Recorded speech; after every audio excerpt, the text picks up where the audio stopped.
हम लोग आज श्रीमद् भागवतम के दूसरे स्कंद के तीसरे अध्याय के 23वें श्लोक को देख रहे हैं।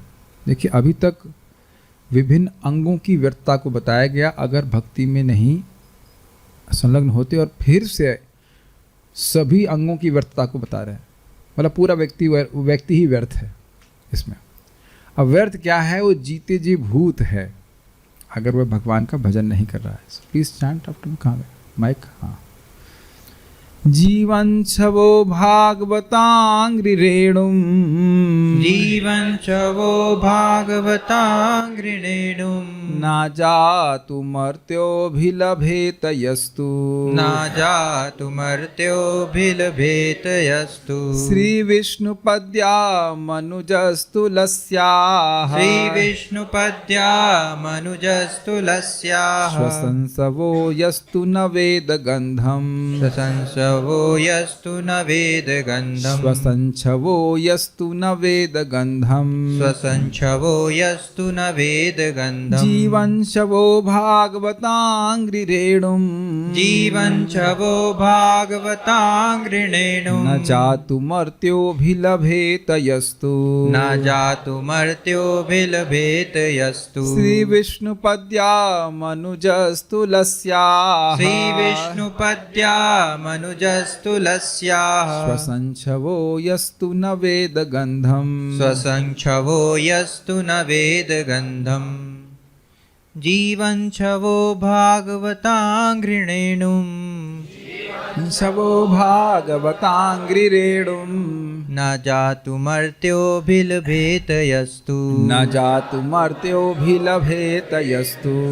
श्री विष्णुपद्या मनुजस्तुलस्याः, श्री विष्णुपद्या मनुजस्तुलस्याः, स्वसंछवो यस्तु न वेद गन्धम्, स्वसंछवो यस्तु न वेद गन्धम्।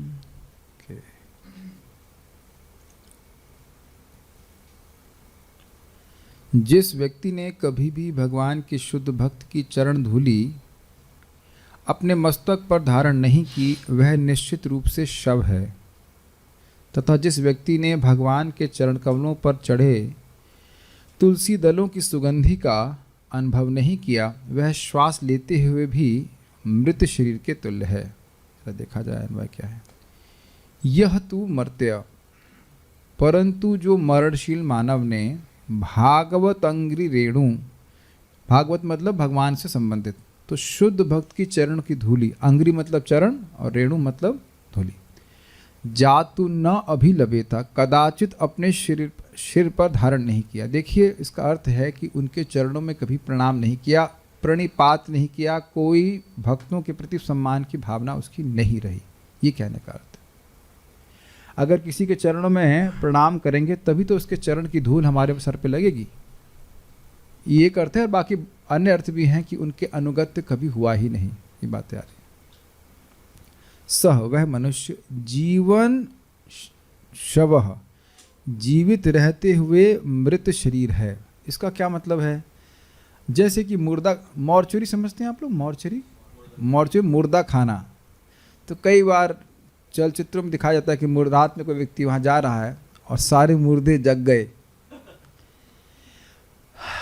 एक भक्त बता रहे थे कि इंग्लैंड के म्यूजियम में कोई भक्त थे और उन्हें वाकई, अब कितना सत्य वो जाने, लेकिन वाकई रात में उन मम्मी बोलते मम्मियों को ऐसे चलते हुए देखा, ऐसा कुछ था। भूत प्रेत, मतलब भूत प्रेत बहुत भयानक लगते हैं। ओके, आपको कैसे पता? हमने भूत प्रेत तो नहीं देखी, लेकिन जिन पे भूत प्रेत आया हुआ है उनको देखा है।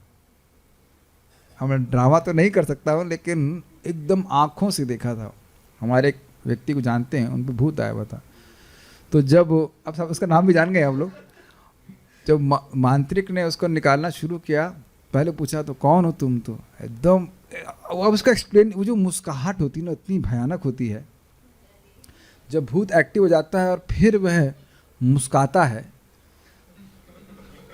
अरे आप उसको, आप लोग हंस नहीं सकते हो, ऐसा बहुत भयानक होता है। वो मुस्कुरा रहा है, आदमी मुस्कुरा रहा है, लेकिन वो भूत एक्टिव है, वो आत्मा तो इनएक्टिव रहती है उस टाइम, तो बड़ा भयानक लगता है। तो जीवन शव, मान लो कोई व्यक्ति मुर्दा जग जाए तो अब वो कितना भयानक लगेगा, डरावना लगेगा। तो कह रहे हैं वो जीवित व्यक्ति भी शव के समान है। वैसे दूसरा अर्थ है कि भाई व्यर्थ है, शव का क्या प्रयोजन है, कुछ भी प्रयोजन नहीं है। तो जीवित रहते हुए शव यानी मृत शरीर है। तथा यह तो मनुजा, जो मनुष्य उत्पन्न, श्री विष्णु पद्या, श्री विष्णु के चरण कवनों पर चढ़े तुलस्या गंधम, तुलसी दल की गंध सुगंधि का ना वेद, अनुभव नहीं किया है, वह श्वसन सभा श्वास लेता हुआ भी शव है। समझ में आ गया? शायद इतना करने से समझ में आ रहा है। सांस ले रहा है और तरह तरह के इत्र पेंट लगाता है। पूर्व अपनी जीवन की आपको स्मृति हो, जब 7 दिन में एक बार नहाते थे तो सेंट पेंट मार के चले जाते थे ना ऑफिस। वहाँ कौन सा किसी को वहाँ के विग्रहों की सेवा तो करनी नहीं कि स्नान करने की जरूरत हो। ऐसा हो सकता आप लोग ना करते हो, लेकिन हमने तो सुना, ऐसा कभी नहीं किया। लेकिन आईआईटी में बता रहा था कि 2 महीने का एक रिकॉर्ड महात्मा बनाए थे नहीं नहाने का, वो भी गर्मी में। कितना सेंट उन्होंने खर्चा किया होगा ये तो आप समझ ही सकते हैं। तो इस सेंट को सूंघने में लोग लगे हैं कि नहीं? कितने लोग बताइए ऐसे होंगे यहाँ उपस्थित जिन्होंने रियली इस्कॉन में आने से पहले भगवान को अर्पित तुलसी को सूंघा था? धनेश प्रभु, एक दो। इस्कॉन में आने से पहले और एक भक्त के द्वारा अर्पित। इस्कॉन में आने से पहले शायद ये भी नहीं पता होगा कि भगवान कौन है। So it is rare. Prabhupada ji का लेक्चर अभी मैं सुन रहा था तो कह रहे थे कि असुरों को ही भक्त बनाना है काम ही है असुरों को भक्त बनाना, जो भगवान के विद्रोह में चल रहे हैं। पूरा जगत इसी तरह से चल रहा है, सारी इक्वेशंस वहीं पे जा रही हैं। तो विष्णु समझ में गया, विष्णु पद्या जो विष्णुपति के नाम से प्रसिद्ध हैं, विष्णु के चरणों में रहती हैं। बल्कि भगवान ब्रह्मा जी को जब दर्शन देते हैं तो उनके चरणों में तुलसी, उनके, मैं जहाँ तक स्मरण कर रहा हूँ, उनके वक्षस्थल में भी तुलसी की माला और सर पे भी तुलसी रहती है। जो विष्णु स्वरूप देखते हैं ना, जो बछड़े थे वो सब विष्णु स्वरूप के रूप में दिखाई पड़ते हैं। सभी विष्णु स्वरूपों में ऊपर नीचे सब जगह तुलसी ही तुलसी लगी। तो उस तुलसी की गंध उन्होंने कभी नहीं ली। अब अब पूछेंगे भाई इतना महत्वपूर्ण क्यों है? भक्ति रसामृत सिंधु में वर्णन है कि जो तुलसी की गंध भगवान को अर्पित करके जो सूंघता है, उससे मन में जो उसके मायावादी सिद्धांत हैं वह सब वैसे ही ध्वस्त हो जाते हैं जैसे कोई व्यक्ति सांप के द्वारा डसा गया हो और वो मंत्र कुछ मंत्र से अभिमंत्रित जो दवा होती है उसको खा देते हैं तो उसको होश आ जाता है। आपके पास तो धन है, मोबाइल को साइलेंट में रखने से पहले ट्रांसफर कर दीजिए लक्ष्मी। सॉरी तो फ्री का होता है, सॉरी तो फ्री का होता है। देखो जहाँ पैसे खर्च करने की बात आएगी तो तुरंत व्यक्ति सॉरी बोल देता है, लेकिन ये सॉरी को पसंद नहीं आया। सब लोग अपने फ़ोन को साइलेंट रख लीजिएगा, ओके। जीवन सबो भागवतांग्री रेणु, जो भागवत मतलब भक्तों के चरणों की रेणु को कभी नहीं स्वीकार करता तो वह जीवित होते हुए भी शव के समान है। तो क्यों बोल रहे हैं, विचारने बात है। वैसे तो एक बात ये भी है कि कुछ शव किसको पहचानता है। तो जो व्यक्ति भक्तों की महिमा नहीं समझ रहा है वो शव के ही समान है। और बाकी और भी अर्थ लिए जाएंगे।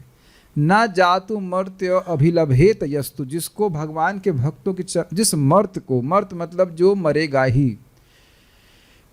हम कई बार इस बात को बोल चुके हैं, हम लोग में अलग अलग गुण हैं, लेकिन एक गुण है जिसने हम सभी को एक ही माला में एक सूत्र से बांध रखा है। वो क्या है? मरने का गुण, कि हम लोग मरेंगे जरूर। ये बात हो सकती है कि हम लोग ये मानते रहें कि हम आज नहीं मरेंगे लेकिन मरेंगे जरूर। ये भी कोई जरूरी नहीं कि आज नहीं मरेंगे, लेकिन मरेंगे जरूर। क्या है वो? महाराज कुछ बोलते हैं बड़ा सुंदर, एक जी कांपता है, क्या है लाइन, पहली लाइन क्या है? मरने का नाम ना लो, मरना बुरी बला। इसके पहले वाले कुछ महाराज बोलते हैं बहुत भय होता है लोगों को मरने से। तो ऐसा मर्त जीव है, काफी इंटरेस्टिंग है। एक मर्त जीव भक्तों की चरण रेणु को स्वीकार करे तो क्या वो मर्त रहेगा? कुछ आप मेरी बात समझ रहे हैं? जो मर्त जीव जो निरंतर मरणशील है, अगर उसने भक्तों की चरण रेणु को स्वीकार किया, उनकी बात को माना, तो क्या वह भगवान के पास नहीं चला जाएगा? क्या लोग भगवान के पास नहीं चले गए हैं?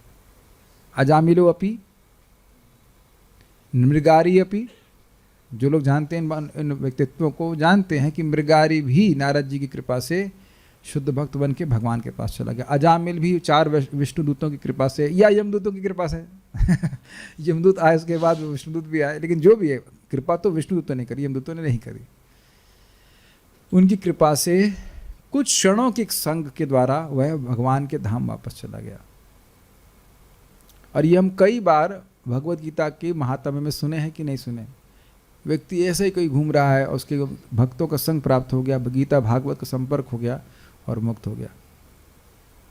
तो मरा हुआ तो पहले ही से था और अब वो शव के ही समान है जब उसको भक्तों के चरणों की रेणु प्राप्त हुई। उसका अर्थ समझ लेना चाहिए, ये नहीं कि भक्तों के चरण की रेणु प्राप्त कर ली, अच्छा आप चलते हैं।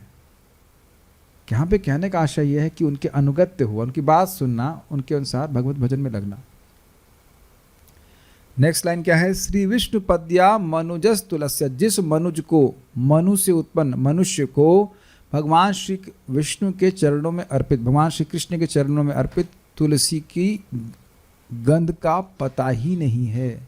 न यह तू न वेद गंधम, वेद का मतलब क्या होता है बताइए? जानना, वेरी गुड, ज्ञान। जिसको ये ज्ञान ही नहीं है कि सुगंध कैसी है। क्या इस जगत में आपने कभी किसी को पूछा है, अच्छा वो मालती की, चंपा की खुशबू नहीं जानते हैं आप? न वेद गंधम चंपा, आपने ऐसा कभी नहीं सुना? कई बार कोई व्यक्ति नया गंध ओढ़ करके आता है, वियरिंग सम न्यू सेंट, तो कहेंगे ये तो हमने कभी नहीं सूंघा। ऐसा कभी नहीं हुआ? किसी गार्डन में जा रहे हैं, कोई विशेष गंध है, तो उस यानी कि जीवन में उससे पहले वह गंध का न वेदा, आप उसको नहीं जान रहे थे। तो तुलसी की गंध को नहीं जानने का क्या अर्थ है? कौन सी तुलसी? जो भगवान के चरणों में अर्पित है। ध्यान देना कि देवताओं के चरणों में तुलसी कभी अर्पित नहीं की जाती, बहुत भयानक पाप लगता है। तो विष्णु के चरणों में ही तुलसी अर्पित की जाती, तो वो भक्ति भाव से अर्पित तुलसी की गंध उसने कभी नहीं सूंघी। कहने का अर्थ है वो बिल्कुल इस संबंध में अनभिज्ञ रह गया, ये अर्थ है।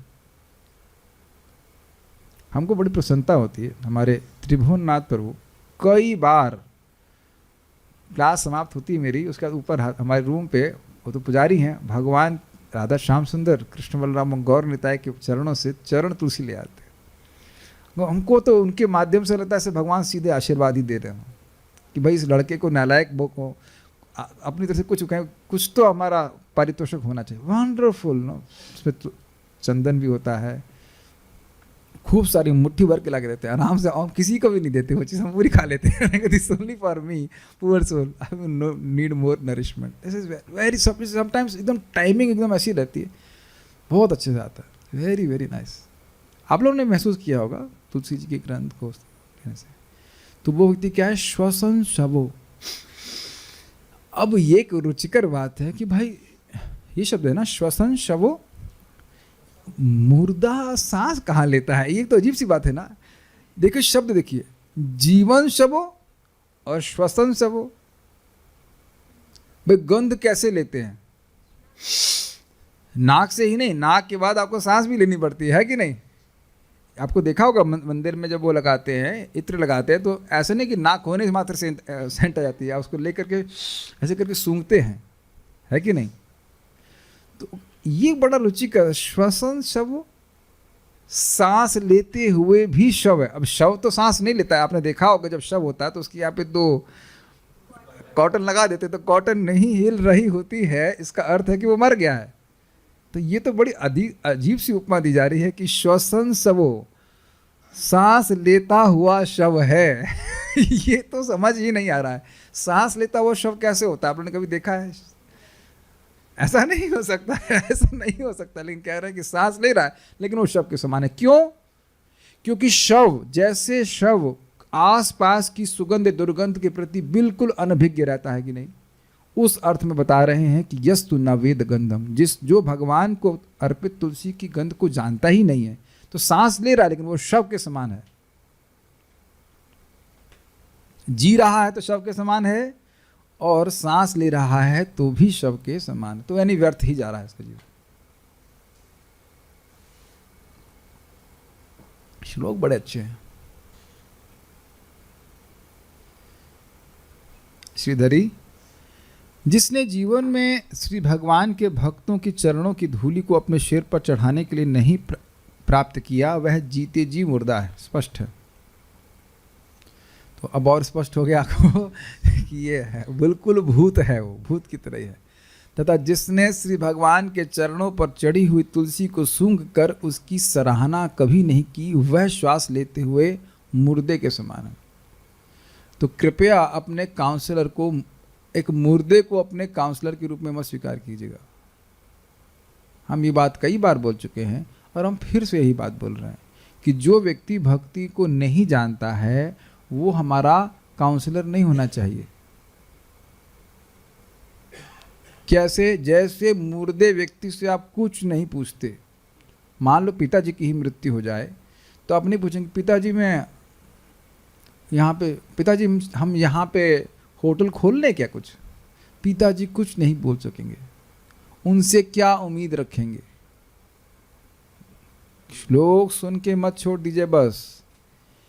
जिस व्यक्ति से कुछ सुन रहे हैं या समझ रहे हैं, समझिए पहले ये कि क्या उसे कुछ भक्ति का ज्ञान है, क्या उसने अपने जीवन में भगवान को महत्व दिया है।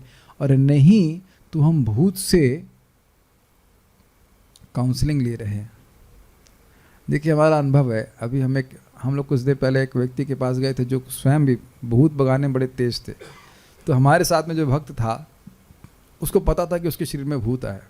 हम ये सच्ची घटना बता रहे हैं। देखो हम झूठ बोलने के लिए, हमको झूठ बोलना बिल्कुल मतलब थोड़ा अच्छा लगता है, ज़्यादा अच्छा नहीं लगता, ठीक है। ऐसे कथा में हम झूठ नहीं बोलते। एकदम आंखों देखी घटना। मैं एकदम जस्ट पीछे खड़ा था और वो बिल्कुल उसको वैसे तब तकलीफ होना चालू हो गई। जैसे उस स्थान पे हम गए तो वो परेशान होना चालू हो गया, चेहरा आँख चेंज हो गया, आंखें लाल होने लग गई। और जब उन प्रभु जी ने वाकई पकड़ा उनको भूत निकालने के लिए, तो सबसे पहले वो बोला भूत, कौन लाया है मुझे यहाँ, कौन लाया है? मैंने कहा तू मेरे तो नहीं दिख रहा है क्योंकि मैं लेके आया मैं पीछे हो गया, मैं नहीं नॉट मी, ऐसा ना हो निकल के मेरे में घुस जाए वो। कौन लाया, कौन लाया, जाने दो मुझे, जाने दो, ऐसे करके चीख रहा था वो। उसने कस के पकड़ लिया उसको, उधर भी पकड़ लिया, 2-4 असिस्टेंट और भी पकड़ लिए, समझ रहे हैं। एकदम बड़े ड्रामेटिक था। फिर जब कहा कि भागने को नहीं मिलेगा तो सुलाने लग गया उसको, ऐसे एकदम सो रहा है। तो क्या है, फिर उसने अब तक क्या किया, ऐसे आँख खोली उसकी ऐसे आँख खोली और फिर वहाँ से भूत निकाल लिया। फिर उसको होश आया तो मैंने पूछा उसको भक्त को कि तुम्हें कुछ याद है? कहता कुछ भी याद नहीं। उसी तरह से लोग समझ पा रहे मेरी बात। अब ऐसा व्यक्ति जिसमें भूत प्रकट हो गया है उससे क्या काउंसिलिंग लेंगे? मैं सोचता ही तो मेरा वही मित्र है, कुछ पूछता हूँ कृष्ण भावना के बारे में। That will be foolishness. ये गलती हम n नंबर ऑफ टाइम्स लोगों को करते हुए देख रहे हैं। देखिए इस जगत में प्रायः लोग जिद्दी नहीं होते हैं, इंडिपेंडेंट थॉटफुल नहीं होते ना। बस जो आसपास के लोगों ने बोल दिया उसी को मानकर चल रहे। तो आसपास में कहीं शब्द तो नहीं घूम रहे हैं? पहले चेक कीजिए, स्टेथोस्कोप लगा लीजिए, चेक कर लीजिए, हाँ के ये सांस तो ले रहे हैं। उनसे पूछो क्या आपने कभी तुलसी की गंध सूंघी है? नहीं। अच्छा ठीक है। क्या कुछ गीता भागवत के बारे में जानते हैं? ये क्या होता है? तो कुछ बोलिएगा नहीं, मन में समझ लीजिए कि ये हमारे मिस्टर शव प्रभु हैं, इनसे कुछ नहीं सीखना है। आप लोग कुछ कर नहीं रहे, आप कुछ कर नहीं रहे, जब कर रहे हैं, नहीं बस जब ही कर रहे हैं, आप कुछ कर नहीं रहे। तो ये सब मुर्दों की लक्षण होते हैं। They can never perceive what the devotees are targeting for. क्या ये समस्या आप लोगों ने अनुभव करी है या खाली हम ही मतलब इस पर कुछ ऐसे कर रहे हैं? क्या इसके लिए हम टर्म कॉइन कर सकते हैं? मुर्दों की भड़ास, ये शब्द हम बोलना चाहेंगे। मुर्दों का गुस्सा जीवित लोगों के ऊपर। जो व्यक्ति भगवान का भजन कर रहा है वही जीवित है। ये इन सब बातों का सारे श्लोकों में ही बात बोली जा रही है। तो जो लोग मरे हुए हैं उनके सराहना का क्या लाभ या उनकी उलाहना का क्या लाभ? Is that okay? सारार्थ दर्शनी, एक एक अंग की निंदा करने के उपरांत अब संपूर्ण इंद्रिय समुदाय की ही निंदा की जा रही है। ये कैसे? एक शव के कौन से अंग की हम प्रशंसा करेंगे? समझ में आ गया?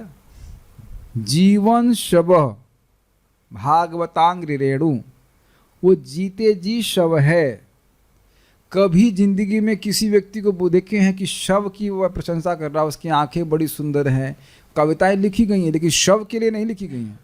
कोई व्यक्ति जीवित होता है तब बोलते हैं कि उसकी आंखें बड़ी सुंदर हैं, इसने ऐसा किया वैसा किया। मरने के बाद उनके रूप का गुणगान कौन करता है? जैसे एक शव की सभी इंद्रियां व्यर्थ हैं, उस प्रकार से जो व्यक्ति भक्तों की कृपा नहीं प्राप्त किया उसका जीवन पूरा व्यर्थ है, सारे अंग व्यर्थ हैं, ये कहा जा रहा है। Got it? नेक्स्ट, जो व्यक्ति भक्तों की चरण रज अभिलभेत अर्थात स्पर्श नहीं करता तथा उस रज को सर्वांग पर धारण नहीं करता, तो वह एक जीवित शव, एक ऐसे प्रेत शरीर की भांति है जो साधुओं को अपनी उपस्थिति मात्र से भयभीत करता है। देखिए, ये आपने देखा ही होगा कि भक्तों को अभक्त लोग परेशान करते ही हैं। क्यों करते हैं? क्योंकि भक्त है। प्रहलाद महाराज की क्या गलती थी कि भाई उनको सर्पों के कुंड में फेंकवा दिया जाए? एक ही बहुत बड़ी गलती थी कि वह भगवान का भजन कर रहे थे, या और अन्य जो उनको प्रताड़ना दी गई थी। तो ये जो जैसे जगत में प्रेत लोगों को परेशान करता है, आपको विश्वास हो या नहीं हो, उसे अच्छा होगा कि स्वीकार कर लें, विश्वास की बात नहीं, ये होते हैं, ठीक है। तो प्रेत जैसे अच्छे लोगों को परेशान करते हैं, प्रेतों का काम ही यही है, उसी प्रकार से जो भगवान के भक्त नहीं हैं वह भक्तों को परेशान करेंगे ही। अगर कभी किसी ने नहीं किया है तो जस्ट वेट। जैसे आप लोगों को कभी किसी अभक्त ने परेशान नहीं किया है? हम नाम नहीं पूछ रहे, उनका हो सकता संबंधी हो लेकिन ये शायद संबंधी ही हो, इज इट नॉट? लेकिन ये है भाव, यह है कि भगवान उसके हाथों से सेवा आदि को ग्रहण नहीं करते। क्यों? प्रेत से कौन खाना खाएगा?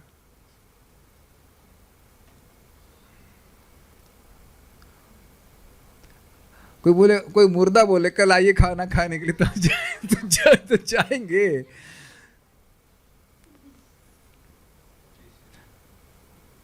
बल्कि ये भी देखा जाए कि किसी घर में मृत्यु हो, शव पड़ा हो, तो भी नहीं जाएंगे। मान लो शव ना बुलाए लेकिन शव वाले बुलाएं तो भी नहीं जाएंगे ना।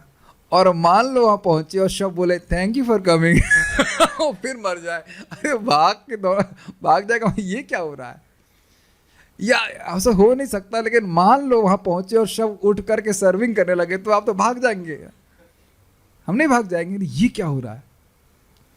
हुआ भी है ऐसा, मैंने सुना है, कितना सत्य नहीं पता, लेकिन एक व्यक्ति मर गया था, उसको लेके जा रहे थे, उसके बाद वो यमराज के पास से वापस आ गया, वो खड़ा हो गया, लोग भाग गए वहाँ से खड़े होकर। कभी कभी ऐसा हो जाता है, वो मरने का समय नहीं होता है तो यमराज जी के दूत गलती कर देते हैं, वो लेके जाएंगे उसका फिर वापस भेज देते हैं। इट इज़ एविडेंस्ड, ऐसा हो जाता है। ऑल तो सब क्लास में हम नहीं बोल सकते, but this is not from शास्त्र, लेकिन ऐसा हुआ है, एक आध दो भक्तों को सुना जाए, व्यक्ति को सुना है। भाव सुना है मैं, हम व्यक्ति को जानते हैं। ये पार्थपुर के गांव में हम लोग गए थे, वो बता रहे थे कि यमराज जी के दूत उनको लेके चले गए थे। बाद बोले तुम्हारा घर का टाइम गलत आ गया, फिर वो वापस हो गए। सही में उनके बच्चे रोने लग गए थे कि पापा मर गए। हाँ, उनसे मैं मिला हूँ, अर्थी पे तो नहीं लेके गए, लेकिन मर गए थे, खत्म, फिनिश। पापा सब बहुएं रो रही हैं, बेटे रो रहे हैं, और फिर वो समाउदर उनका चांस तभी था भक्ति करने का, फिर वो वापस आ गए। अब मैं इनसे व्यक्तिगत मिला हूँ, अब तो जब करते हैं भक्ति करते हैं। भाव यह है कि भगवान उसके हाथों से सेवा आदि को ग्रहण नहीं करते, तथा जो व्यक्ति भगवत चरणों में अर्पित विष्णुपदी नाम से प्रसिद्ध तुलसी की गंध सूंघने के लिए उत्सुक नहीं है, वह भी जीवित शव ही है। यह अर्थ स्पष्ट है। क्रम संदर्भ ये बड़ा रुचिकर है। बिना किसी विशेष कारण के भगवत श्रवण संपादित नहीं होता, तथा वैष्णव की चरण रज से सर्वांग स्नान ही नमस्कार आदि का कारण है। ये थोड़ा समझने का प्रयास कीजिए। देखिए, भक्त संग मिलेगा तब भगवत श्रवण होगा। एक तो ये बात, और भक्त संग हो भी अगर श्रवण इच्छा नहीं है तो कैसे श्रवण होगा बताइए। सो it is all arranged bye Lord कि हम भगवान के बारे में कुछ सुनने की इच्छा रखते हैं और हमको सुनने को मिल रहा है। सभी लोगों को श्रीमद् भागवतम सुनने का मौका भी नहीं मिल रहा है, और सुनने की इच्छा तो अब भूल ही जाइए। मैं अपनी ही बात करूं, सन 2002 तक मुझे श्रीमद् भागवत का नाम भी पता नहीं था। ऐसे लोग हैं यहाँ पे जिनको भागवत का नाम भी पता ना हो? इस्कॉन में आने से पहले नहीं पता था ना? यस। और अब हम यहाँ पूछने की जरूरत नहीं है कि किसका जीवन में कुछ पाप था या नहीं था, मतलब अंडरस्टूड। कलयुग में पाप डिफॉल्ट रहता है। बहुत सत्वगुणी होंगे तो नहीं होगा, लेकिन पता भी नहीं होता है कि हम पाप कर रहे हैं, फिर भी भगवान श्रीमद् भागवतम को श्रवण करने की व्यवस्था बनाए। मुझे तो आश्चर्य होता है कि भागवतम का जो प्रथम स्कंद का हम पहला श्लोक सुने थे, नैमिषे नैमिषाक्षेत्रे ऋषिः शौनकादया सत्रम सर्गाय लोकाय सहस्त्र सम्मासता। और अद्भुत बात एक और भी है कि जिसके जस्ट 1 साल पहले मैं नैमिषार होकर गया था, जस्ट 1 साल पहले, उसी टाइम में 2002 में नीमसार पहले गए, उसके बाद 2003 में साउथ इंडिया में थे, वहाँ पे ये श्लोक हमने पहली बार सुना। अद्भुत, वहीं से याद भी सा हो गया था। बहुत अद्भुत बात थी। आप लोगों को सब लोग बहुत आसान सी बात लग रही है, कितने जन्मों की जब पुण्य फलीभूत होता है तब जाकर किसी व्यक्ति को ऐसे वैष्णव शास्त्र सुनने का इच्छा होती है, भक्तों का संगत मिलती है। ये बात है, it's not an ordinary thing. और वैष्णव की चरण रस से यानी कि उसको जीने का मौका ही कई करोड़ों अरबों जन्मों के बाद मिल रहा है। दूसरा पॉइंट, वैष्णव की चरण रस से सर्वांग स्नान ही नमस्कार आदि का कारण है। यह कहने का बड़ा सिंपल अर्थ है कि जब व्यक्ति भगवान के भक्तों के चरणों में लौट रहा है तो उसका स्नान हो जाता है उसी रज से। तो कहने का अर्थ यह है कि वह उनको बारंबार नमस्कार करता है, प्रणाम करता है। देखिए, जहाँ से भक्त चल के जा रहे हैं वहाँ भी तो रज होगी, तो उनको प्रणाम करेगा तो रज शरीर में लगी जाएगी। बेसिकली बात है अनुगत्य स्वीकार करना, ये बात यहाँ पे कही जा रही है। ठीक है। चरण अर्पित श्री तुलसी की सुगंध पोलक आदि सहित हृदय विकार का कारण है। अब बहुत सुंदर बात बता रहे हैं। ये जो तुलसी भगवान को अर्पित है, जब उसको व्यक्ति सूंघता है तो उसके शरीर में पुलक हो जाता है। अब आप कहेंगे हमें तो नहीं हो रहा है, वह हमारी जड़ता है। अभी जैसे जैसे भक्ति बढ़ेगी, व्यक्ति के हृदय में और मन में तुलसी की गंध मात्र से पवित्र परिवर्तन हो जाता है। जैसे उदाहरण कौन है? 4 कुमार। 4 कुमार ब्रह्मवाद में स्थित थे, लेकिन वैकुंठ के दरवाजे पे थे और वहाँ पे उनको भगवान विष्णु के चरणों में अर्पित जो तुलसी थी, भगवान विष्णु आए अपने भक्तों को बचाने के लिए जय विजय को, तो उनकी तुलसी वो सूंघ लिए। तुलसी जी दूर थी। अगर आप देखिए, भगवान के चरणों में तुलसी थी, भगवान थोड़ी दूरी पे थे, फिर भी उनको गंध आई, और वो दिव्य गंध सूंघते ही उनके मन में जो भी ब्रह्मवाद था उसके प्रति सारी आसक्ति समाप्त हो गई। Like that. अब हम उसको सामान्य बात मानेंगे, लेकिन ये जो भगवान की तुलसी है, ये हमारे हृदय पे कार्य कर रही है। हम खाते हैं, हम सूंघते हैं, but all those things are changing our heart. They had a change of heart, the 4 Kumars. इसी अभिप्राय से जीवन आदि कहा गया, श्लोक कहा गया। कोई भी मनुष्य जिसने श्री विष्णु के चरणों में लगी रज प्राप्त नहीं की है, वह शव है। भागवतांग्री रेणु का अर्थ यहाँ पर मतलब है कि भगवान के चरणों में लगी हुई रज, तो वो भी अर्थ रखते हैं। तात्पर्य प्रभुपाद जी का बड़ा सुंदर है। श्रील विश्वनाथ चक्रवर्ती ठाकुर के अनुसार श्वास लेता शव प्रेत होता है।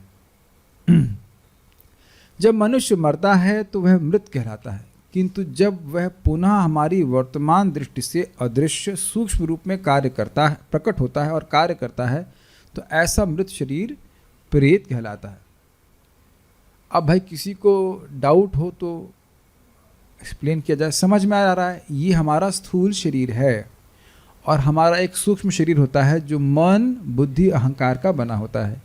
तो कोई व्यक्ति मानो आत्महत्या कर लेगा तो उसको, मान लीजिए मेरे को अभी 81 साल तक जीना था, जो भी मुझे पता नहीं कितने, और 40 साल बाकी हैं, तो कोई व्यक्ति अगर उससे पहले आत्महत्या करेगा तो एक मोटा मोटा बात बोली जाती है कि उसको अब बाकी जो समय था वह प्रेत योनि में बिताना पड़ेगा। वरना कठिनाई क्या होती है?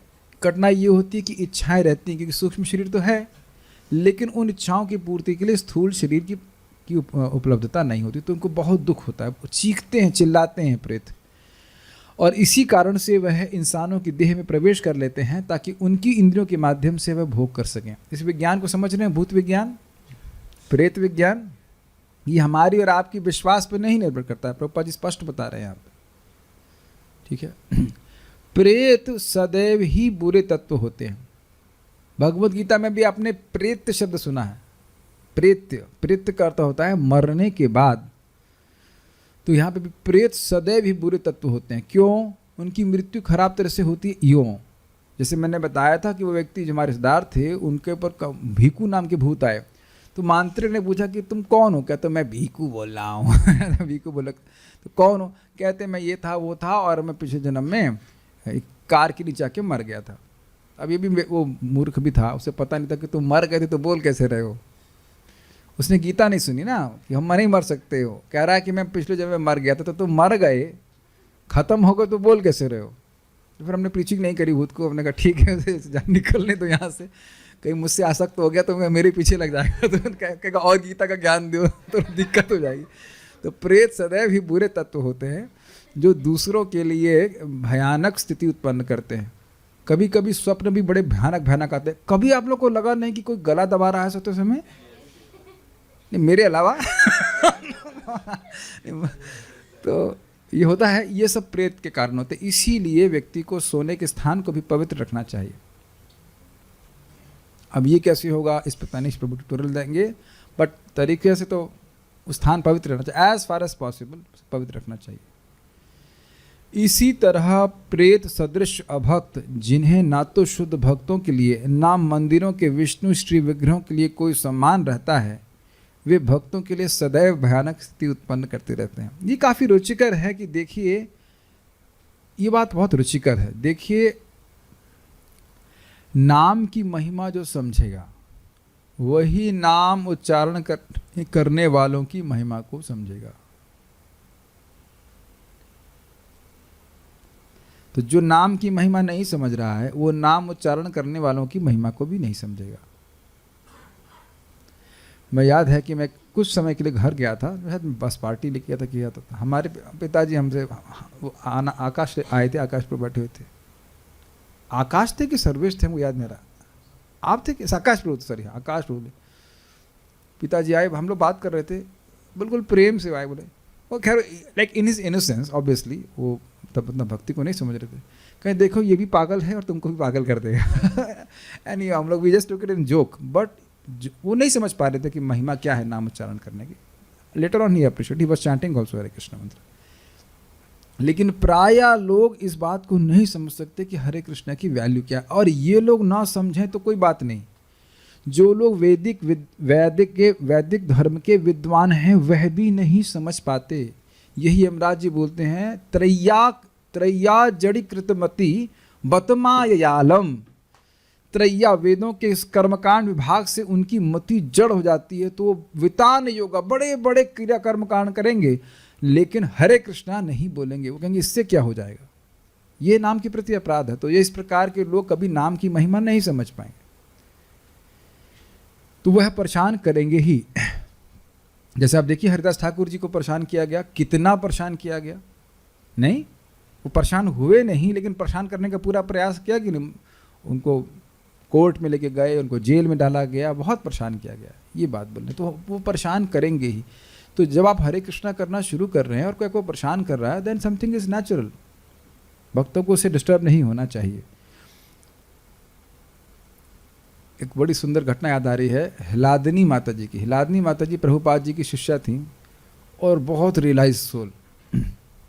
तो उनको जगन्नाथ जी की सेवा करती थी कई साल। हम सुने 15 साल वह न्यू वृंदावन में सेवा करी, बहुत तपस्वी जीवन जी करके। उसके बाद जगन्नाथ जी उनको सपने में कहते, तुम यहाँ क्या कर रही हो, जाओ बाहर जाकर प्रचार करो। तो बड़े वो उत्साह से वो प्रचार करने के लिए, जहाँ पे भी न्यूयॉर्क के मुझे नहीं पता कौन से मंदिर में, लेकिन वो सेवा करनी, तो लोग कीर्तन करने जाते। तो गौर निताई के विग्रह को लेकर वो कीर्तन करने जाते। तो एक दिन पुलिस वालों ने उनको पकड़ लिया और कोर्ट केस हो गया। तो सन्यासी भी थे वहाँ, वो भी थे नहीं, तो पुलिस उनको पकड़ के ले जा रही थी, कह रही थी देखो आप हम लोग को अकेले नहीं पकड़ सकते, जिनकी आज्ञा से हम लोग यहाँ कर रहे हैं कीर्तन उनको भी पकड़ा जाना चाहिए।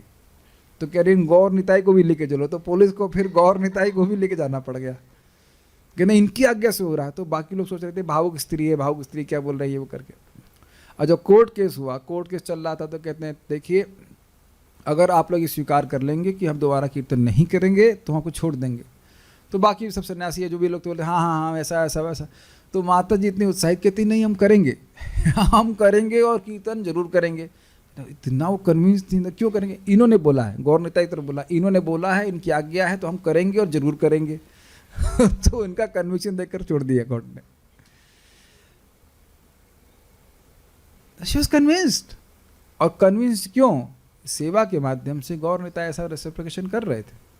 लेकिन ये सब बाह्य लोग समझेंगे नहीं, इसलिए भक्तों को परेशान करते। मैं याद है बहुत पहले की बात है, कानपुर में हम लोग संकीर्तन कर रहे थे, तो एक व्यक्ति ने दरवाजे तो खोले लेकिन वहां बिठाया जहां उनकी मारुति कार पार्क थी।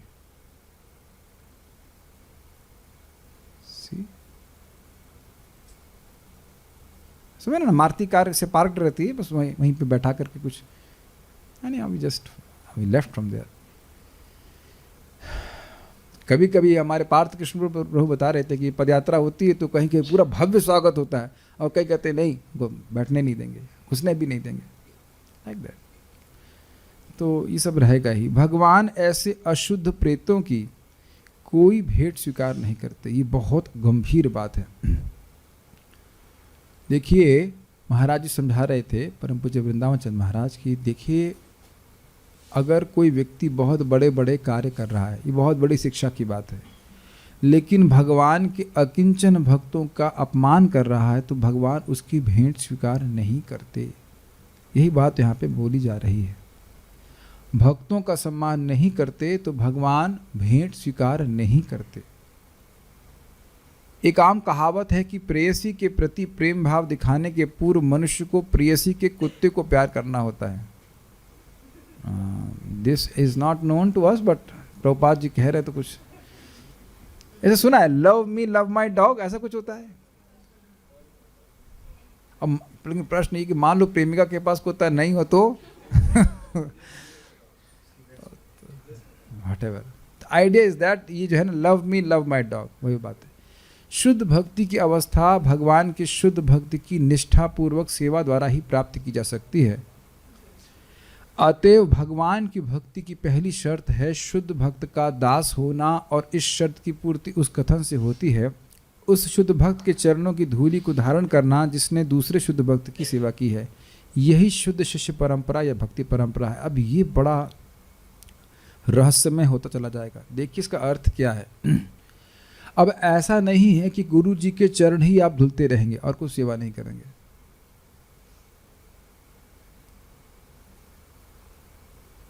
इज दैट क्लिकिंग इन? चरणों की सेवा का अर्थ है ये भाव होना कि मैं गुरु जी का सेवक हूं। प्रभुपाद जी अपने शिष्य से अपने गुरु महाराज से कितनी बार मिले थे? मैं समझता हूं कोई 10-12 बार मिले होंगे टोटल अपने जीवन में, लेकिन उनकी शिक्षा को उन्होंने अपने हृदय में धारण किया। मैं ये नहीं कह रहा हूं कि वपु सेवा नहीं करनी चाहिए, ये क्या मैंने कहा, ये नहीं कह रहा हूं, लेकिन अनुगत्य का भावरी बहुत डिफिकल्ट है, इतना आसान नहीं है जितना एटलीस्ट मेरे को तो डिफिकल्ट लगता है। Because I always don't act in a way which will please my spiritual master, honestly speaking. Always शब्द में ध्यान रखिएगा, मैं हमेशा वो बात नहीं बोलता हूँ जो मेरे गुरु महाराज को प्रसन्न करे। अभी भी मैं इसमें बहुत स्ट्रगल कर रहा हूँ। बाद में मुझे रियलाइज होता कि अगर मेरे गुरु महाराज यहाँ होते तो क्या उनको ये बात अच्छी लगती जो मैंने अभी बोली। And you can ask this question to yourself also. और उसके आगे अगर हम चले जाएं कि हम जो सोच रहे हैं वो गुरु महाराज के को मालूम चल जाए तो उनको अच्छा लगता है। प्रभुपाद जी के सामने एक भक्त बैठे हुए थे, कुछ गड़बड़ विचार आया, प्रभुपाद बोले तो घबरा गया कि प्रभुपाद जी तो मन की बात भी पढ़ लेते हैं। आप सब मानते हो कि स्ट्रगल है, बहुत बड़ा स्ट्रगल है। यस, सर्विंग द शिक्षा is 24 hours job. Job means service, not job, but how we are chanting, how we are dealing with devotees, how my spiritual master would like me to do. कभी जब झगड़ा हो जाता है तब याद रहता है तरोरपि सहिष्णुना अमानिना मान देना, बाद में अगले दिन सुबह याद आता है जब बोला जाता है कि नहीं, तब तो यही याद आता है कि जानता हूं नहीं कि मैं कौन हूं। मैं भी नहीं जानता कि मैं कौन हूं, लेकिन तू क्यों नहीं जानता है कि मैं कौन हूं? Is it not? हमको बताएंगे, हम नहीं जानते हैं, इत्यादि इत्यादि। Our spiritual master wants us to be a humble servant. Now the question is, do we want to be humble servant? मैं देखिए आप लोगों को निरुत्साहित नहीं करना चाहता हूँ, लेकिन मुद्दा तो वही है। Humble servant means you really care.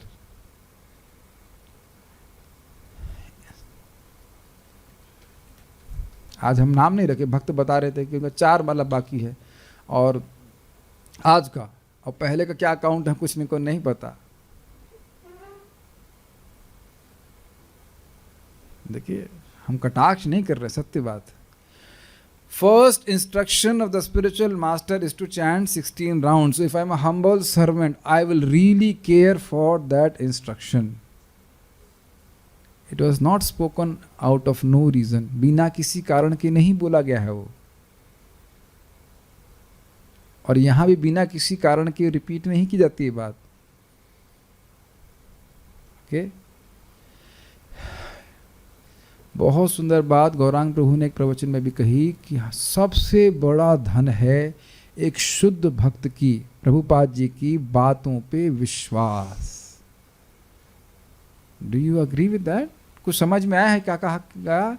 Prabhupada ji ने कहा है, गुरु महाराज कह रहे हैं, इसको हमें करना है। ये कितनी निष्ठा है इस पे, और जितनी निष्ठा होगी तो हम करेंगे। Do you agree? श्रद्धा का क्या मतलब है? करेगा व्यक्ति। क्यों?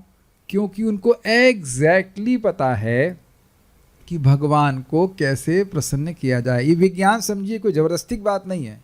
श्रील प्रभुपाद जी को पता है और गुरु महाराज को पता है कि भगवान को कैसे प्रसन्न किया जाए, ये क्लियर हो रहा है, इसमें कोई संदेह नहीं है। तो उनको प्रसन्न करने का मतलब भगवान को प्रसन्न करना। माय डियर डिवोटीज, ये आप समझ लीजिए कि ये सबसे कठिन कार्य है सेवा करना, है, क्योंकि ये जानना बहुत कठिन होता है कि सेव्य को क्या अच्छा लगता है। हम थोड़ा स्लो जा रहे हैं ताकि इसको डाइजेस्ट किया जा सके, और उस पर भी सेवा करने की क्षमता या इंक्लिनेशन नहीं हो सकती है। कभी कभी जैसे दूसरे के हाथ का प्रसाद पाएं तो दिक्कत ये होती है कि वो अपने टेस्ट के हिसाब से बनाता है, उसको आपको सुखी करने की इच्छा होती है। आप साधु लोग रिलेट कर पा रहे होंगे हम क्या कह रहे हैं, लेकिन दही मिर्ची डाल कर खिला देगा, धुआं निकल गया साधु लोग कहाँ से सारे।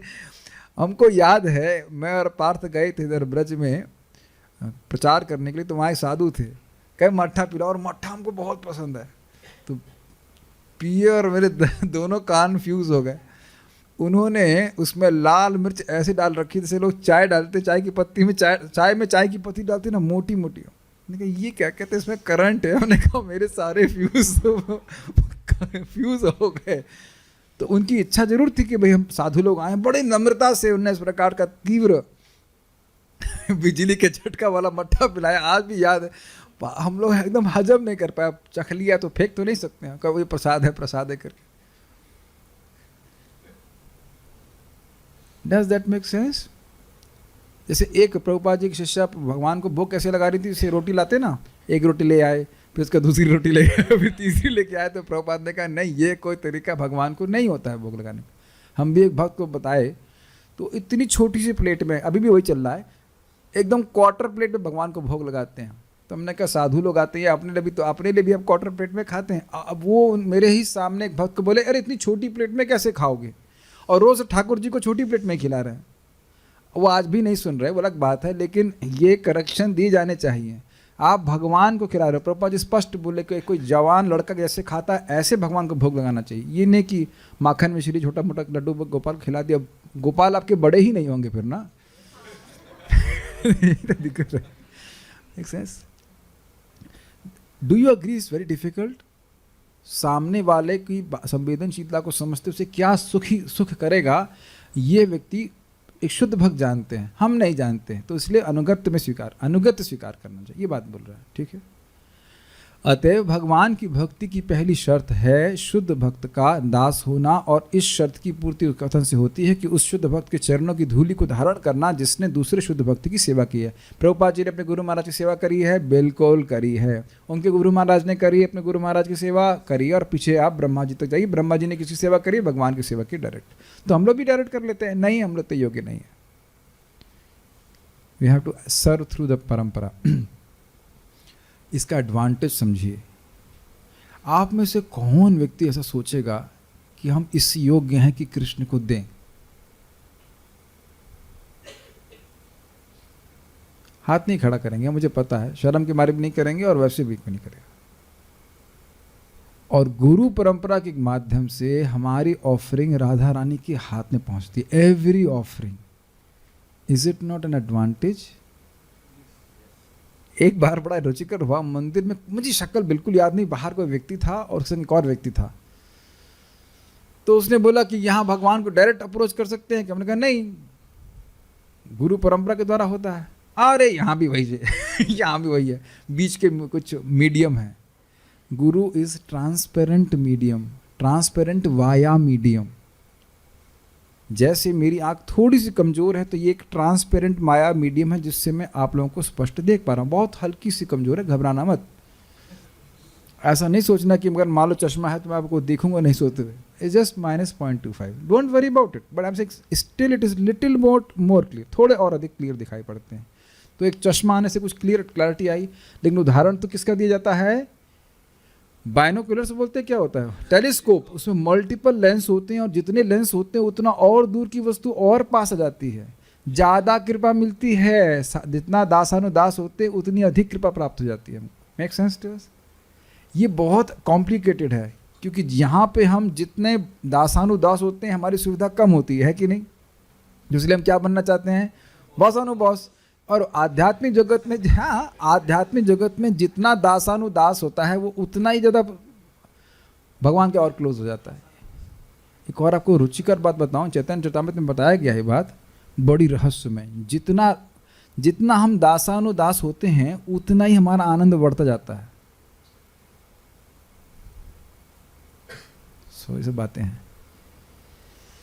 जब महाराज रघुगुण ने परम संत जड़भरत से पूछा कि उन्होंने परमहंस की मुक्तावस्था कैसे प्राप्त की, तो उन्होंने निम्नानुसार उत्तर दिया, उसको हम कल लेंगे। ये श्लोक तो बहुत अच्छा है, पूरा मौका रहेगा तो हम सोचेंगे कि इस श्लोक पे आगे चर्चा करेंगे, लेकिन इस बात को बोल के जरूर हम रुकते हैं। रहुगणैस्तत्तपसा न याति, रहुगणे तत्पत्सा न याति, नाचे जया निर्वपणाद् गृहाद्वा, नाचे जया निर्वपणात् गृहाद्वा, नच्छन्दसा नैव जलाग्निसूर्यैर्, नच्छन्दसा नैव जलाग्निसूर्यैर्, बिना महत्पादरजोभिषेकम्, विना महत्पादरजोभिषेकम्। हे राजा रघुगण, महान भक्तों के चरण कमलों की धूलि से संपूर्ण शरीर को पवित्र किए बिना भक्ति की पूर्णावस्था या जीवन की हंस अवस्था की प्रतीति नहीं हो सकती है। यह तपस्या, वैदिक पूजन विधि, संन्यास ग्रहण, गृहस्थ के कर्तव्य पालन, वैदिक स्रोतों के उच्चारण, या गर्म धूप में अथवा जल के भीतर या तपती अग्नि के समक्ष तपस्या करने से कभी भी प्राप्त नहीं की जा सकती है। वैसे मैंने थोड़ा मूड चेंज कर दिया, हम पूरा पढ़ देते हैं। दूसरे शब्दों में भगवान श्री कृष्ण अपने शुद्ध मुक्त भक्तों की संपत्ति हैं। फलतः कृष्ण को केवल भक्त ही दूसरे भक्त को सौंप सकता है। कृष्ण कभी भी प्रत्यक्ष विधि से प्राप्त नहीं होते। समझ में आया? जो अकिंचन भक्त है उसकी क्या प्रॉपर्टी है? अगर उससे उसकी ऑडिटिंग की जाएगी तो उसके पास क्या है? केशव सखा प्रभु, शुद्ध भक्त की ऑडिटिंग की जाए तो उसके पास क्या निकलेगा? भगवान की भक्ति और भगवान निकलेंगे, और कुछ नहीं प्राप्त हो जाएगा। Is it okay? तो जब है तो दे देगा, और जो शुद्ध भक्त नहीं है उसके पास यही चीज़ नहीं है तो देगा कहाँ से? जब है नहीं तो देगा कहाँ से? और जो है वही देगा, ये बात है। Got it? और ये महाप्रभु ने अपने भक्तों को कहा हुआ है कि तुम मुझे जहाँ चाहो बेच दो। क्या नाम है उनका? एक नाम है, भक्त ने शुद्ध भक्त ने ही एक लिखा है चीज, श्री नंद नंदन मोहरा प्राणनाथ, बस इतना लिख दिए अपने ग्रंथ में। महाप्रभु कहते तुमने हमको खरीद लिया है, अब तुम जहां चाहो हमको बेच दो। या वसुदेव दत्त, अब उनके बारे में जानते हैं, जिन्हें सभी के लिए प्रार्थना किया था, तो महाप्रभु कहते हैं कि आई एम वासुदेव प्रॉपर्टी, मैं वसुदेव की संपत्ति हूँ। श्रीवास ठाकुर को बोले तुम्हारे गांव का कुत्ता भी मुझे बहुत प्रिय है, और महाप्रभु ने करके भी दिखाया। शिवानंद सेन ने जिस कुत्ते पे अनुग्रह किया, वह कुत्ता शिवानंद सेन के आगे जाकर के आगे निकल गया और महाप्रभु के चरणों की प्राप्ति करी। महाप्रभु ने उसको अपने हाथ से अपना उच्चिष्ट जो नारियल था वो खिलाया और वह वैकुंठ की प्राप्ति कर गया। परम पूज्य राधानाथ महाराज वृंदावन में क्लास दे रहे थे, हम साक्षात सुने। महाराज बोले the what austerity the servant of a pure devotee has to do? Answer is nothing, except that he has to remain the servant of a pure devotee. एक शुद्ध भक्त के सेवक को क्या तपस्या करने की जरूरत है? इसीलिए प्रभुपाद जी ने कहा कि जितनी तपस्या की जरूरत है वह दे दी गई है। हमसे लोग कई बार बोलते हैं भीष पंचक में क्या करना चाहिए। हमने कहा हम तो कुछ विशेष नहीं कर रहे, और मैं कोई विशेष हूं भी नहीं, तो मेरे से मत पूछिए। मैं कोई विशेष भक्त हूं नहीं, और मुझे कुछ पता नहीं, आज तक हम कुछ किए नहीं विशेष। बस इतना है, जारे देखो तारे कहो कृष्ण उपदेश, हमारा आज्ञा गुरु हैया तारे यही देश। प्रभुपाद यही चाहते हैं हम 16 माला का जप करें, 3.5, 3.7 और अप्रॉक्सीमेटली 4.0 नियम का पालन करें, है नहीं 4.0। और क्या था? बस और क्या? और कुछ नहीं करना है। प्रसाद खाएं और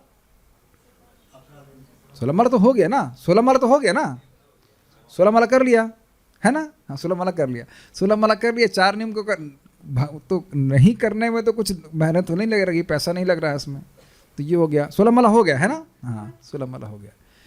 और उसके बाद आपको दूसरों की मदद करनी चाहिए भगवान के बारे में।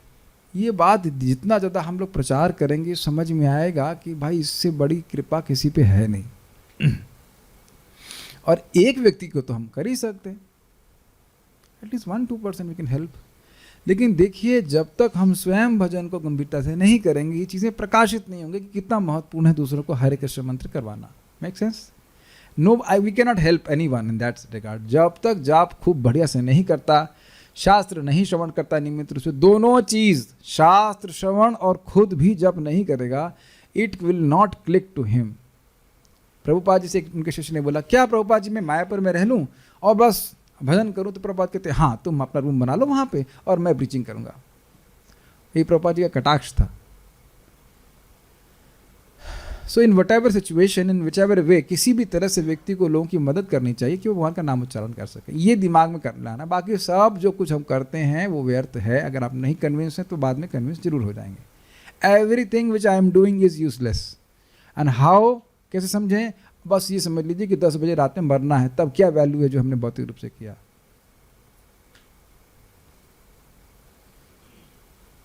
प्रभुपाद जी बहुत सिंपल फॉर्मूला बता रहे हैं। प्रभुपाद जी को हम प्रसन्न करना है, और अगर हम करेंगे तो कृष्ण बड़ी कृपा करेंगे हम पर। प्रभुपाद जी का शब्द है ही कि गोलोक का बैक डोर मुझे पता है। एक बहुत सुंदर बात है, भक्त बता रहे थे कि मायापुर में कोई माता जी, वो 2 बच्चों की माँ थी और वो शरीर छोड़ रही थी, मतलब बहुत उम्र नहीं थी उनकी। तो उनके विजन एक उनको आया कि वो मतलब प्रभुपाद जी का ऐसे हाथ सा पकड़ के उनके पीछे पीछे चल रही हैं प्रभुपाद जी के। प्रभुपाद आगे आगे चल रहे हैं और साइड में लोग इधर उधर बोल रहे हैं, she was not chanting nicely. ये जब अच्छा नहीं कर रही थी। कुछ लोग होते हैं ना जो निंदा करने वाले, इसकी भक्ति ठीक से नहीं चल रही थी, ये नहीं था वो नहीं था। तो फिर प्रभुपाद जी, आप जानते हैं प्रभुपाद जी का स्टाइल हल्का सा से गर्दन ऊपर के चल रहे हैं। प्रभुपाद कहते हैं कि she is with me, it's okay, तो सब शांत हो गए।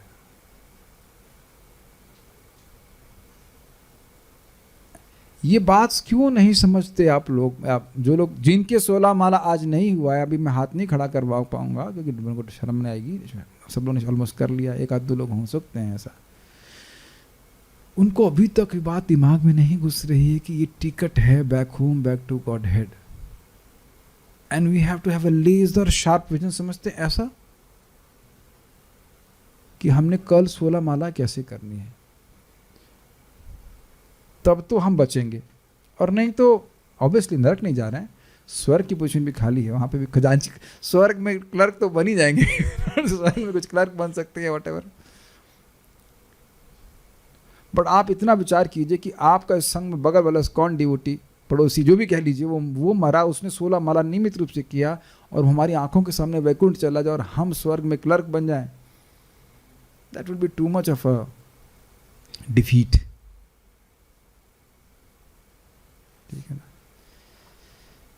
करके देखिए। प्रभुपाद जी की बात, जयदेव महाराज प्रभुपाद को बोले, प्रभुपाद बड़ा आसान लगता है ये 16 माला का जप करना, और उसके हम भगवान के पास चले जाएंगे, हमको बड़ा अच्छा लगता है प्रभुपाद के शब्द। प्रभुपाद जी घूमे, अपनी जो छड़ी थी उसको जमीन में गाड़ दिए, कहे कि do you think I have come to cheat you?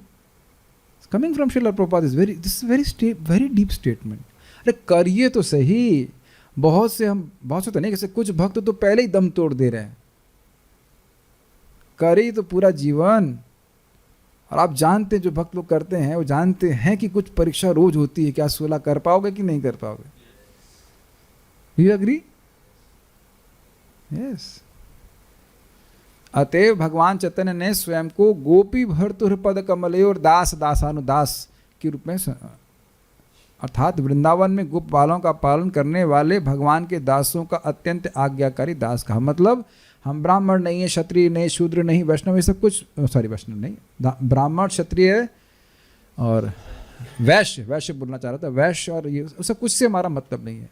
ये भी आइडेंटिफिकेशन नहीं होना चाहिए कि मैं ब्रह्मचारी हूँ, गृहस्थ हूँ, ये आइडेंटिफिकेशन नहीं होना चाहिए। This is all miss identification.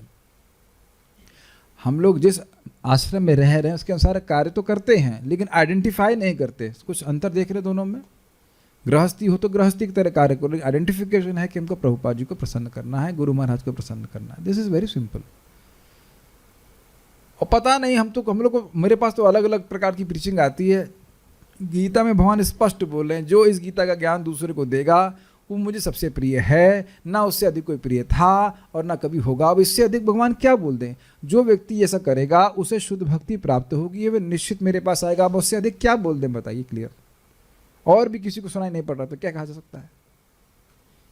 शुद्ध भक्ति गारंटीड, भगवान बोल रहे हैं कि जब गीता का ज्ञान दूसरों को देंगे तो हो गारंटी मिलेगी। तो हो सकता है हम बोल ना सके तो और प्रकार सहायता कर सकते हैं, किसी को गीता बांट सकते हैं, उनको प्रेरित कर सकते हैं। किसी तरह से सोचना चाहिए, सोचेंगे तो भगवान आपको आइडिया और सामर्थ्य दोनों देंगे। ओके। शुद्ध भक्त कभी भी भगवान तक सीधे नहीं पहुंचता। बहुत अच्छी बात है, बहुत सुंदर बात बोलने वाला हूँ, सुंदर, एटलीस्ट मुझको सुंदर लग रही है। अपितु वह भगवान के दासों के दास को प्रसन्न करने का प्रयत्न करता है और इस तरह भगवान प्रसन्न होते हैं। इसको थोड़ा समझने का प्रयास कीजिए। रघुनाथ दास गोस्वामी महाप्रभु के पार्षद हैं कि नहीं, और गोलोक के मंजरी स्वरूप है उनका। इतना नम्र भाव, अत्यंत धनी थे, और फिर भी जब नित्यानंद प्रभु का कहाँ पे था ये, उनके गांव में पानीहट्टी में आए थे, तो नित्यानंद प्रभु के हाथ में डोनेशन नहीं दिए, वो उनके जो असिस्टेंट सेक्रेटरी उनके हाथ में डोनेशन दिए, जबकि सब बहुत बहुत धनाढ्य व्यक्ति थे। साथ ही जब रघुनाथ दास गोस्वामी अपना घर छोड़ करके महाप्रभु के पास आए तो महाप्रभु से सीधे बात से नहीं पूछे, स्वरूप दामोदर गोस्वामी के द्वारा पूछे, और महाप्रभु फिर उनको कुछ बताते हैं, भालो ना खाई बो, भालो ना पड़ी, वैसे करके। How, what kind of humility is this? Amazing, नहीं? इस जगत में भी देखा जाता है कि कोई बॉस है, बॉस का जो नीचे वाला व्यक्ति होता है उसको प्रसन्न करता है तो नीचे वाले को प्रमोशन अपने आप प्राप्त हो जाता है। ये प्रभुपाद इसको उदाहरण को दिया करते हैं। So we should never try to jump on that point. Jumping मतलब समझ रहे हैं, प्रभुपाद जी चाहते हैं कि हम भक्ति करें और दूसरों को भी भक्ति देने का प्रयास करें। हम अपने आइडिया क्यों लगा रहे हैं? हम घी पिएंगे या कुछ भी, पीपल हैव डिफरेंट आइडियाज़। और प्रभुपाद जी अपने तात्पर्य में बोलते हैं, हमें बड़ा आश्चर्य होता है। प्रभुपाद जी तात्पर्य में बोले चैतन्य चरितामृत में, हमको बड़ा आश्चर्य होता है कि हमारे शिष्य कुछ ऑस्टियर पुस्तक लेके आते हैं कि ये तपस्या कर लो, वो तपस्या कर लो, जबकि हम ये देख रहे हैं सिर्फ कि उनसे 16 माला नहीं हो रही। न नाम सम व्रत, न नाम सम तप, न नाम सम दानम, न नाम सम यज्ञ। भगवान के नाम के उच्चारण के समान ना तो कोई यज्ञ है, न तपस्या है, न व्रत है, न दान है। Hare Krishna Krishna Krishna Hare Hare, Hare Ram Ram Ram Hare Hare. This has to be very clear. Prabhupada ji ने यही कहा, जब विदेश जा रहे थे क्या बोले, मेरे को कोई भक्ति नहीं है, कोई ज्ञान नहीं, बस भगवान कृष्ण के नाम में अटूट अगाध श्रद्धा है।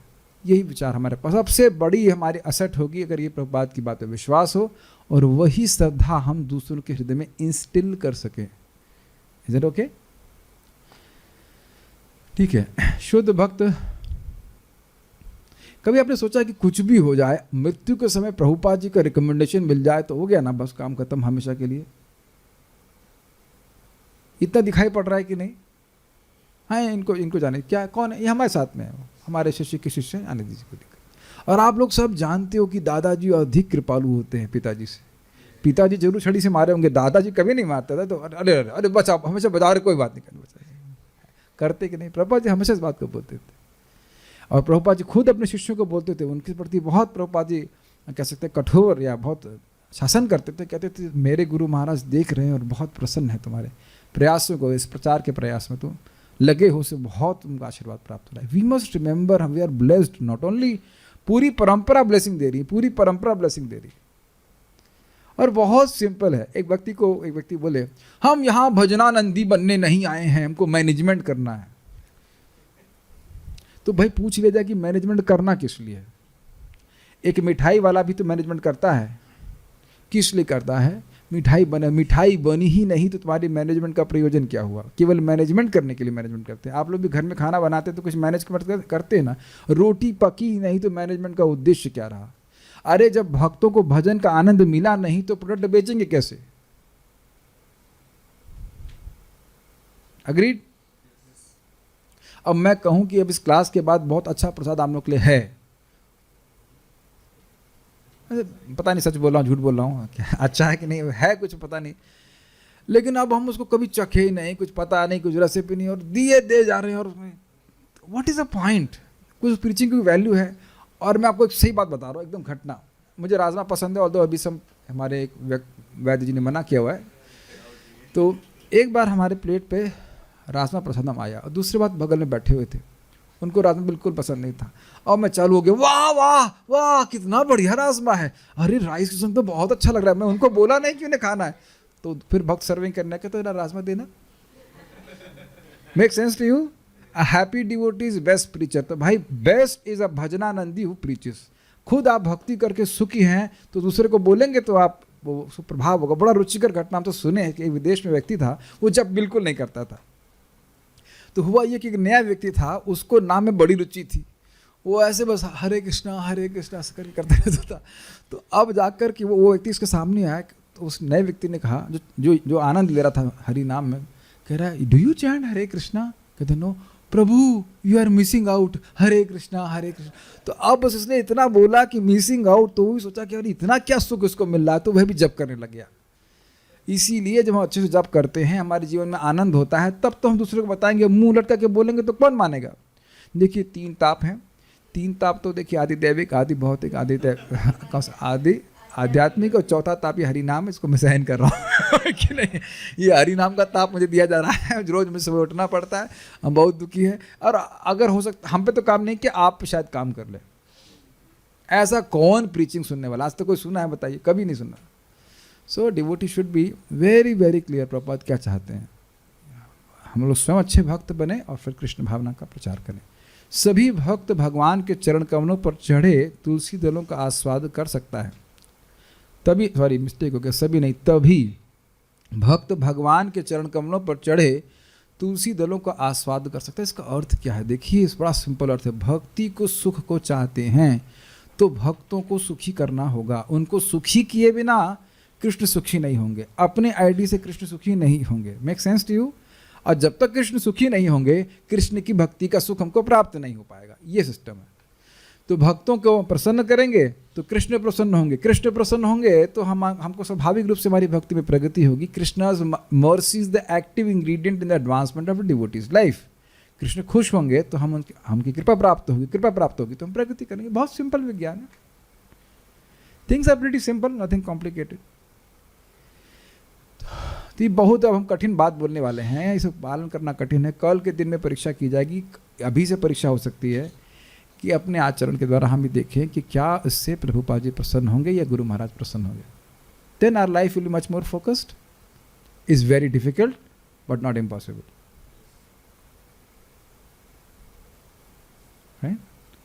ब्रह्म संहिता में कहा गया है कि वैदिक साहित्य का महान पंडित बनने से भगवान नहीं मिलते, अपितु वे अपने शुद्ध भक्त के माध्यम से सरलता से प्राप्त हो जाते हैं। कुछ लोगों ने प्रभुपाद जी के इंटरव्यू सुने होंगे जिसमें लोग वैदिक साहित्य के पंडित होते हैं लेकिन उनको इतनी सी बात नहीं समझ में आती कि कृष्ण भगवान है।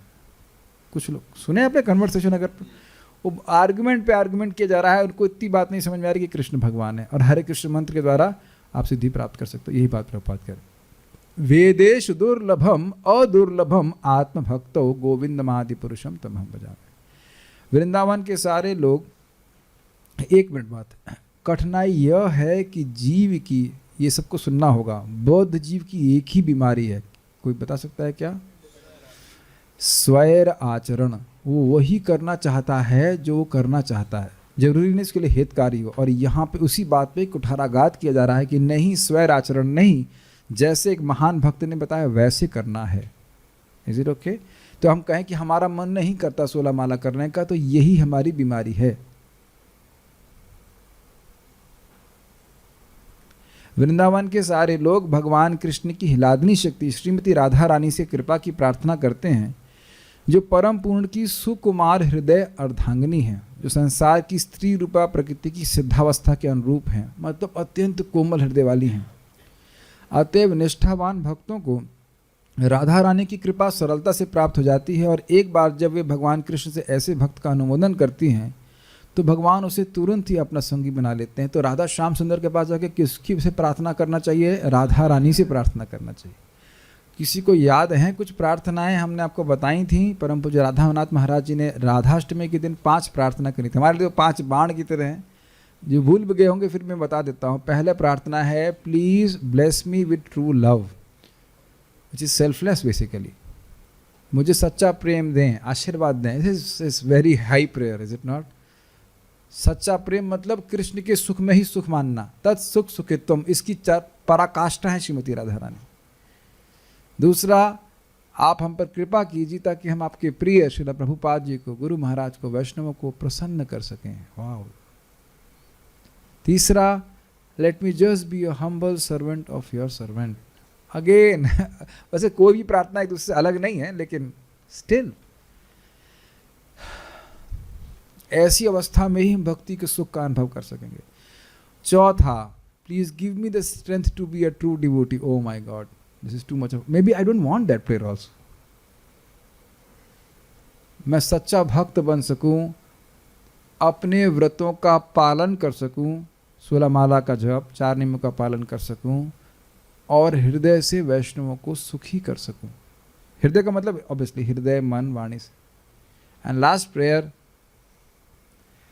let me chant Hare Krishna with faith, with attention and humility, and inspire whomsoever I meet to attain your supreme mercy by chanting Hare Krishna, Krishna Krishna, Hare Hare, Hare Rama, Ram Ram, Hare Hare. This should be our everyday prayer to Srimati Radha Rani.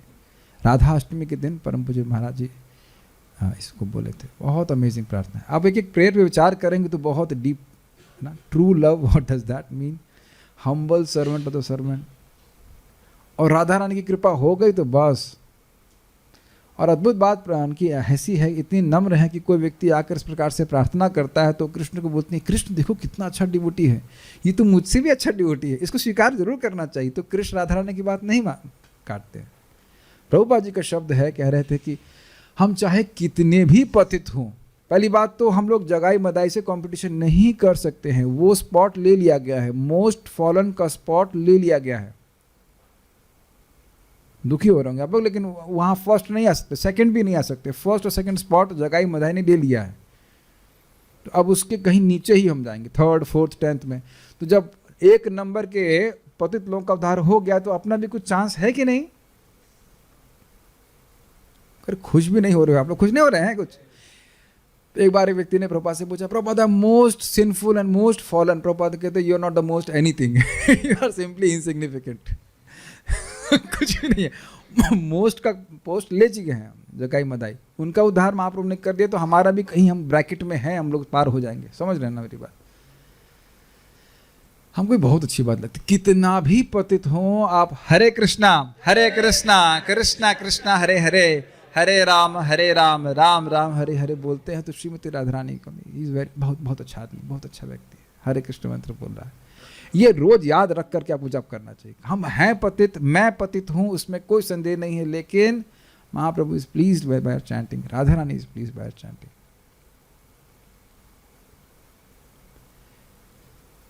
ऐसे भक्त का अनुमोदन करते हैं तो भगवान उसे तुरंत ही अपना संगी बना लेते हैं। अतएव निष्कर्ष यही निकला कि मनुष्य को सीधे भगवान की कृपा की खोज न करके भक्त की कृपा प्राप्त करनी चाहिए।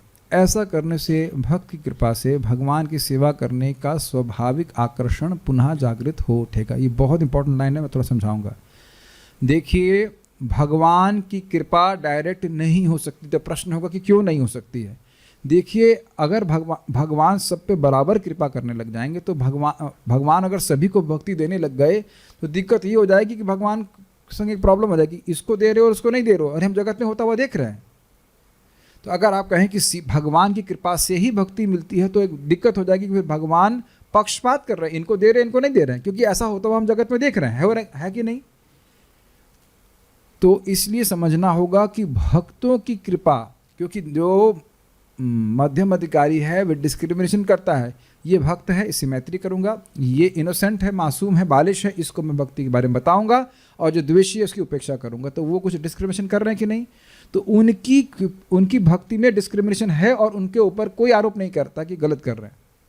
भक्त लोग ऐसा करते हैं, प्रचार के लिए ऐसा करना पड़ेगा। तो उनकी कृपा के पीछे भगवान की कृपा चलती है। आप समझ पा रहे हैं बात को? जब भी आपने प्रचार किया तो आपने भगवान की कृपा को उस व्यक्ति को दिया है। It may all we appear very esoteric, but अगर हम भगवान के बारे में नहीं बताएं, भगवान के बारे में नहीं बोले, तो वो व्यक्ति भगवान की कृपा से वंचित रह जाएगा। तो जो लोग सुनना चाहते हैं उनको तो बताना चाहिए ना। अगर कोई नहीं सुनना चाहता है तो इतने सारे भक्त हमारे सामने कैसे हैं?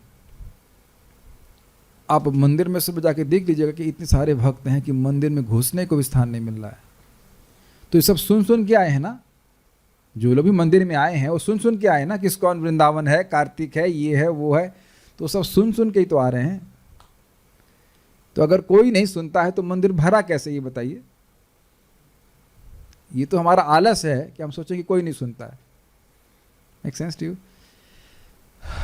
तो एक बात स्पष्ट है, राधा रानी के प्रिय सेवक का नाम बताइए। श्रीला प्रभुपाद गुरु महाराज उनके प्रतिनिधि हैं, और वो क्या चाहते हैं? बहुत सिंपल बात चाहते हैं, हम स्वयं अच्छे से भक्ति करें। पहली बात ये, चाचा अपनार बचा, समझ में आया? चाचा अपने को बचाओ, पहले अपना 16 माला कर लो, और फिर दूसरों को कृष्ण भावना का कुछ तो बीज डाल दीजिए, प्रसाद खिला दीजिए या कुछ कृष्ण भावना के बारे में बता दीजिए। मैनी पीपल आर देयर, ठीक है? Okay, will stop here. तो हमें क्षमा चाहिए, क्षमा नहीं मांग रहे हैं हम, ऐसे बोल रहे थे कि बीच में रोक देंगे, लेकिन it's a wonderful purport by Srila Prabhupada. Srimad Bhagavatam की जय, श्रील प्रभुपाद की जय, निताई गौर प्रेमानंदे।